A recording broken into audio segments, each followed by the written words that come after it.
Welcome to मामा की कहानियाँ। एक लंबे समय पहले एक सुंदर सा गांव था।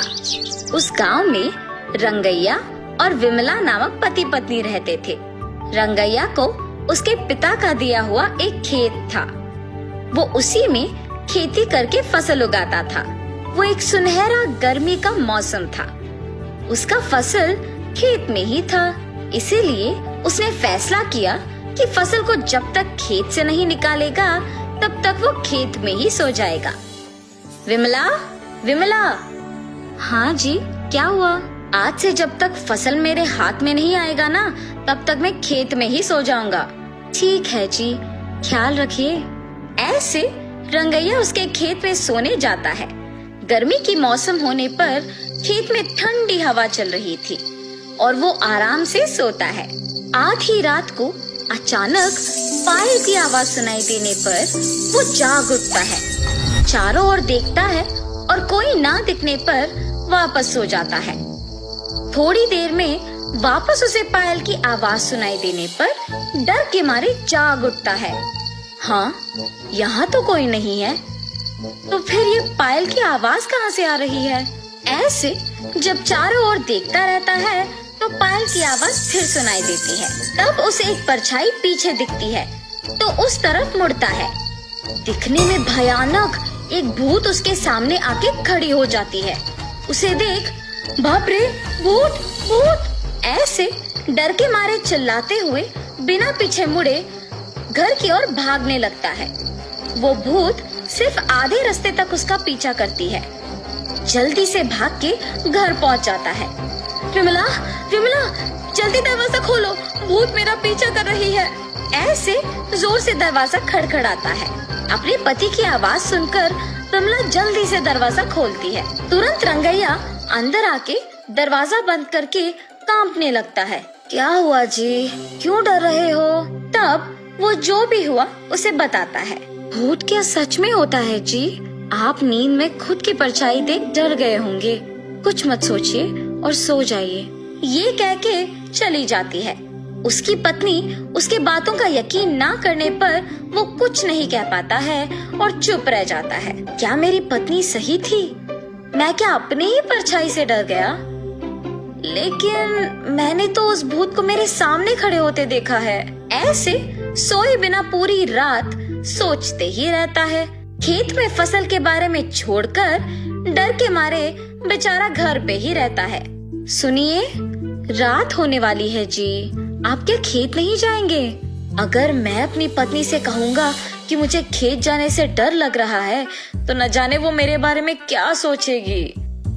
उस खेत में अगर सच में ही भूत है तो भी मैं नहीं डरूंगा, मैं जाके आऊंगा। ऐसे अपनी पत्नी से कह के उसके खेत जाता है। मेरे पत्नी से मैंने ऐसे बात किया जैसे मुझे कोई डर नहीं है, पर अभी खेत जाके मैं अकेले कैसे रह पाऊंगा?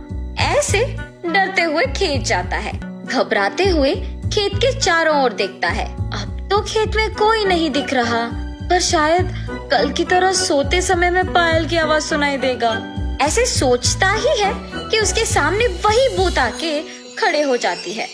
कल तो तुम बच गए, पर आज मैं तुम्हें बचने नहीं दूंगी। मुझे कुछ मत करो, मैं यहाँ वापस कभी नहीं आऊंगा, मुझे छोड़ दो। तुम्हें छोड़ दूं? हा हा हा। ऐसे जोर से हंस के रंगैया को गायब कर देती है। सुबह हो गया, मेरे पति अब तक लौट के क्यों नहीं आए? ऐसे अपने पति का इंतजार करती रहती है, पर शाम होने के बाद भी जब वो घर नहीं लौट आए, वो सोच में पड़ जाती है। क्या खेत में वाकई भूत है? क्या उसने ही मेरे पति को कुछ कर दिया? नहीं, ऐसे नहीं हो सकता। पर मेरे पति कहाँ गए? मुझे जानना ही होगा। ऐसे सोचते रहती है। आज रात को मैं अपने पहचान के आदमी से खेत का चौकीदारी करने कहूंगी। अगर वो भी लौट के नहीं आया तो फिर इसका हल सोचूंगी। ऐसे फैसला करके विमला अपने पहचान के एक आदमी को खेत की चौकीदारी करने भेजती है।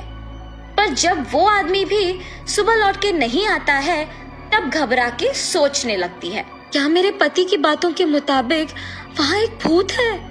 जिस आदमी को मैंने चौकीदारी करने भेजा, क्या उसको भी भूत ने कुछ कर दिया? अब मैं इस समस्या का हल कैसे ढूंढूंगी?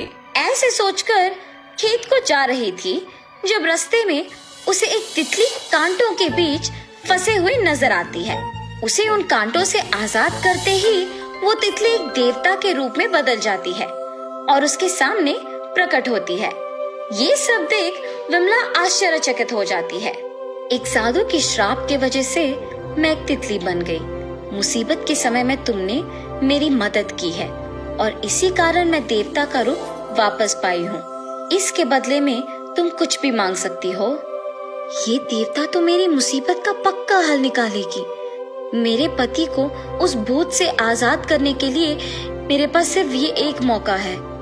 ऐसे वो उस देवता को सब कुछ बताती है। उस भूत से मेरे पति को बचा के उस भूत को हमेशा के लिए हमारे खेत से भिजवाने का हल बोलिए माता। ठीक है, मैं जो कहूँगी वो कर सकोगी ना? हाँ, जरूर करूँगी। ऐसे कहने पर देवता विमला को एक मंत्र बोलती है। मैंने जो मंत्र कहा है वो तुम्हें उस भूत को देखने के तुरंत बाद अपनी आंखें बंद करके मन में कहना होगा। तब वो भूत तुम्हें छोड़ के चली जाएगी और उस भूत से तुम छुटकारा पा सकोगे। ऐसे कहने पर वो खुशी से अपने खेत जाके रात होने तक वहीं रुकती है। आधी रात को उसे अचानक पायल की आवाज सुनाई देती है। कहीं से तो पायल की आवाज आ रही है। भूत को देखते ही मुझे उस मंत्र को कहना होगा। ऐसे सोचते ही कुछ दूरी में उसे एक परछाई दिखती है। उसी तरफ मुड़ने पर वो भूत उसके सामने आकर खड़े हो जाती है। उस भूत को देखते ही वो अपने मन में उस देवता के द्वारा दिया हुआ मंत्र अपने मन में कहती है। उससे वो भूत गायब हो जाती है। अपने पति के साथ ही वो चौकीदार भी आजाद हो जाते हैं। उस भूत से छुटकारा पाने के लिए सभी विमला का अभिनंदन करते हैं और सभी खुश होकर वहाँ से घर चले जाते हैं।